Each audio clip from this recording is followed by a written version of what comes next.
Great pleasure and honor to have an opportunity to talk in this symposium in reminiscence of my scientific career in NICE, National Institute of Cholera and Disease, Calcutta.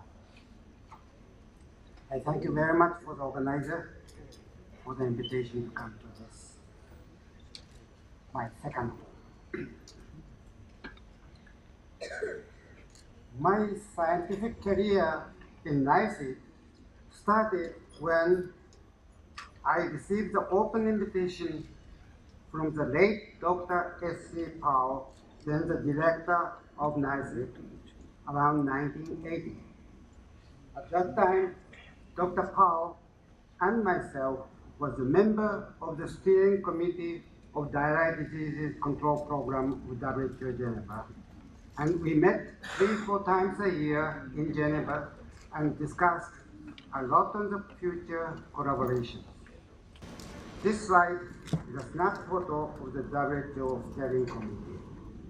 From right to left, Dr. Jean-Paul Butler from Belgium, who discovered Campylobacter jejuni. Dr. S.C. Powell, myself, Dr. Jan Holmgren from Sweden, who developed the currently available cholera vaccine, and Dr. Harry Moon from US, who worked enterotoxigenic in cholera. In 1982, Dr. Powell organized the CRO-sponsored workshop on Vibrio parahemolyticus at NICE, and he invited me as a faculty member. On this workshop, I met young Dr. G.B. Nile for the first time. In this picture, Dr. Nile stands the second from the right of the last line. Dr. Powell and myself are in the front line. This is really a memorable meeting as my lifelong collaboration with Dr. Nile and NICE scientists has started this time. I visited NICE very frequently and worked with Dr. G.B. Nile, Dr. Sujit Bhattacharya, he should be here now, and my wife, Takeda, who was also a bacteriologist working on endemic pathogens. Unfortunately, however, she expired about 20 years ago. Around 1985, the big surprise to me was to meet Dr. N.K. Ganguly at NICE by chance when he was visiting there. He was then the professor of Postgraduate Institute of Medical Education and Research in Chandigarh.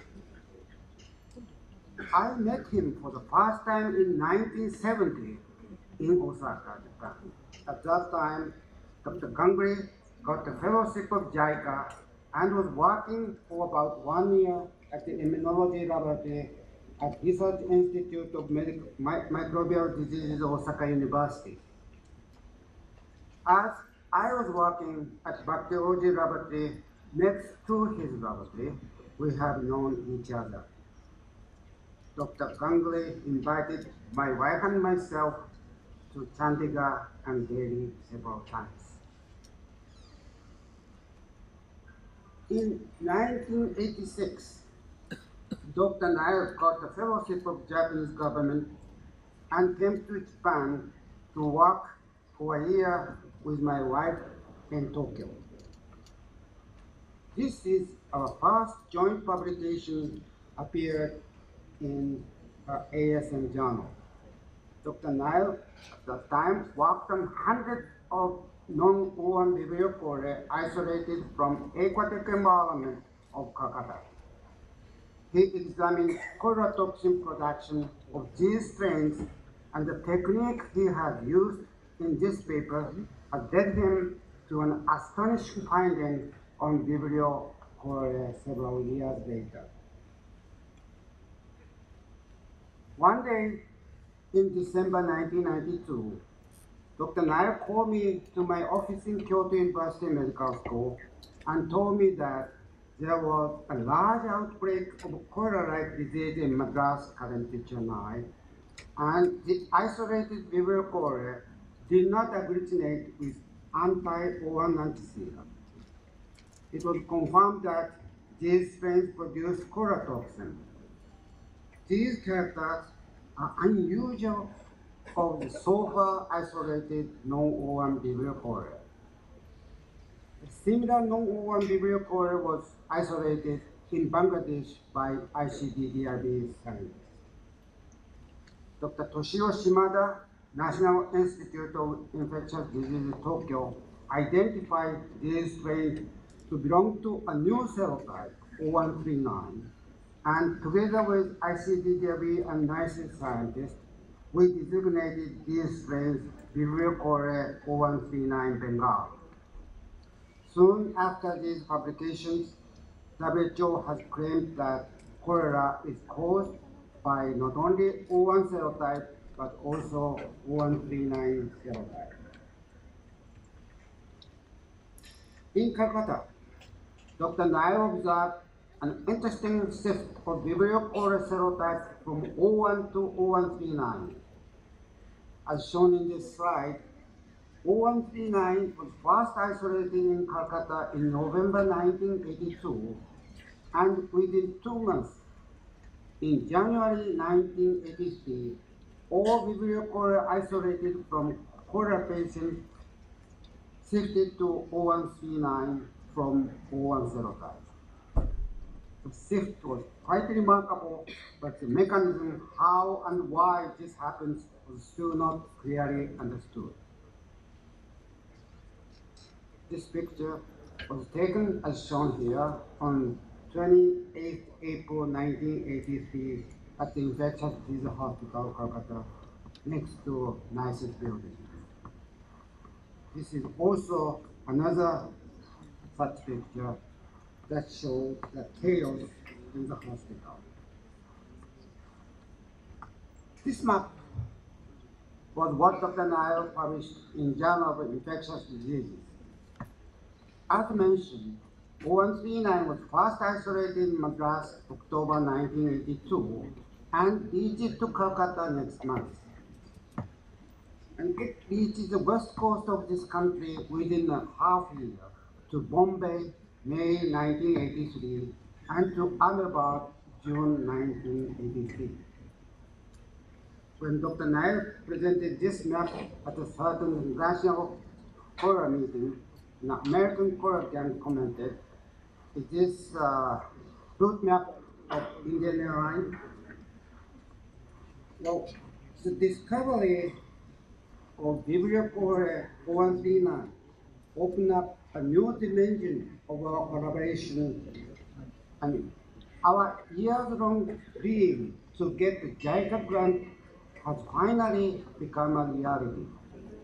As shown here, JICA, Japanese International Cooperation Agency of the Japanese government, granted NICE this much amount of money for 10 years for our collaboration.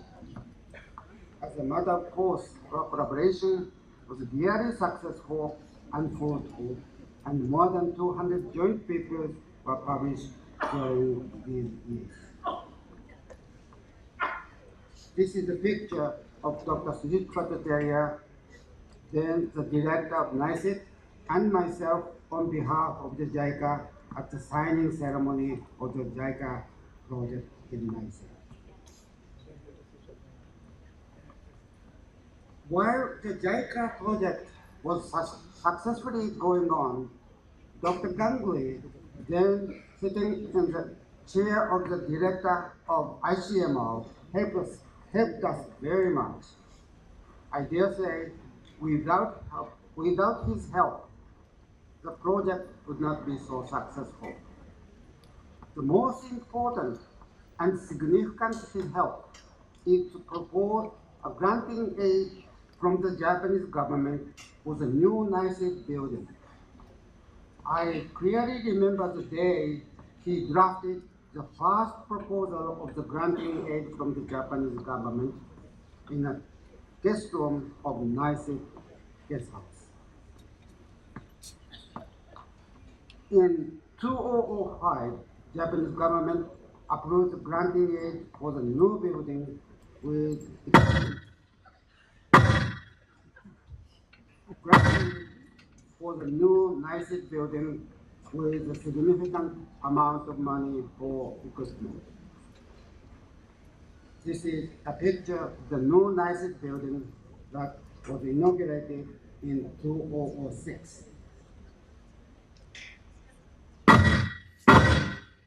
In 2007, Collaborative Research Center of Okayama University for Infectious India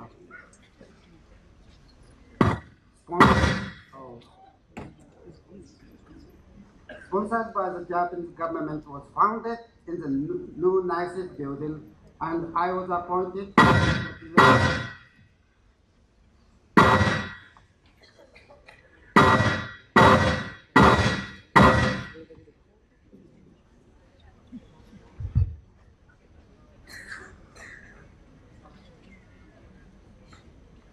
okay.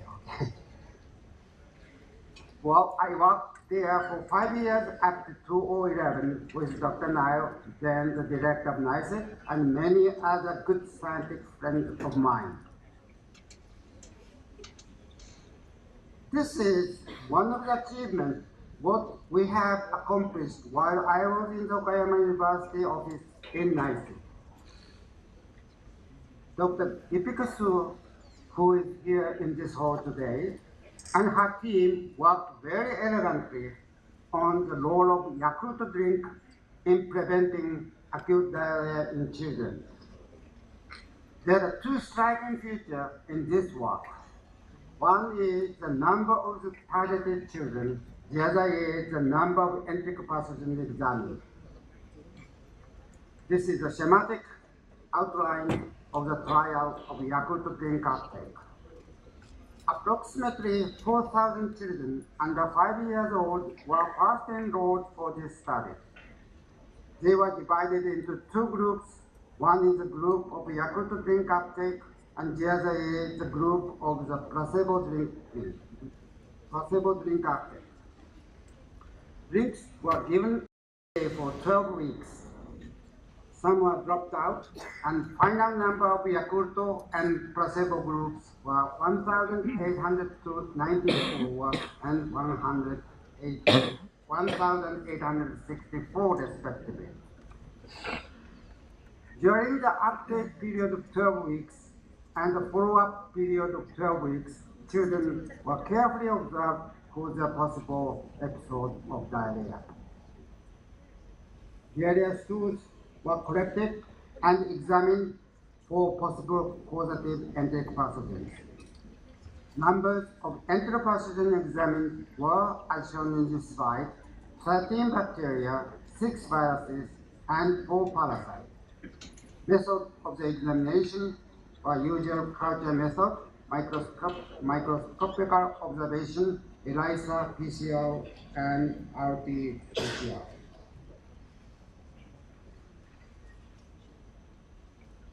This slide shows the rate of diarrhea incidence in both Yakult and placebo group for 12 weeks of uptake period and additional 12 weeks of the follow-up period. Rate of the diarrhea incidence was significantly lower in the Yakult group from the very beginning of the Yakult uptake to the end of 24 weeks. Protective efficacy of the Yakult drink was calculated, and it was calculated that the Yakult drink showed 14% efficacy to protect diarrhea in children.